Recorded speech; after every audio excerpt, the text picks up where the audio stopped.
D'abord, cette association est indispensable parce qu'aujourd'hui, dans un monde très complexe, dans une grande compétition internationale aussi entre les métropoles, il nous faut bien sûr pouvoir travailler avec tous les acteurs du secteur privé, les acteurs économiques, les urbanistes, les architectes qui sont aussi évidemment les bâtisseurs de cette métropole. Donc c'est indispensable, il faut échanger, partager, co-construire et coopérer.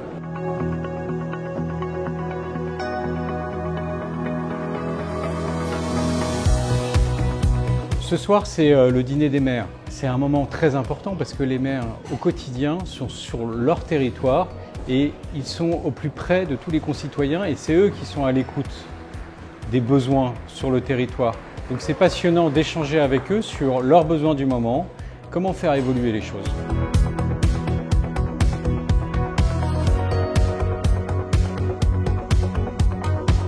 Nous retrouver entre élus de la métropole du Grand Paris, mais aussi avec nos différents partenaires privés ou autres. Et ces connexions, on le voit sur différents moments au cours de l'année, sont essentielles et nous amènent à de très beaux projets.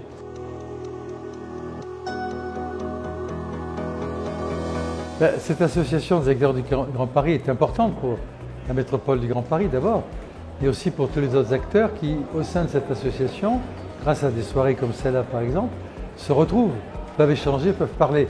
Donc c'est un lieu d'échange, un lieu de débat, un lieu où il peut y avoir des échanges très forts des fois, qui permet de faire avancer les choses et c'est très utile.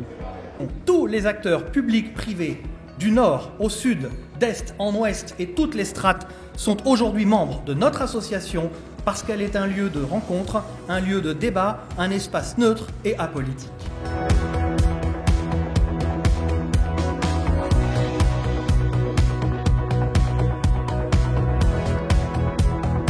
Je crois que l'enjeu, et c'est ça aussi l'intérêt de cette association, c'est de nous faire converger avec ce souci, encore une fois, d'un Grand Paris qui est plus harmonieux, qui est plus équilibré, qui est plus égalitaire, parce que je crois que c'est un des enjeux, la cohésion, la solidarité, y compris, disons-le, pour assurer plus de confiance dans nos institutions.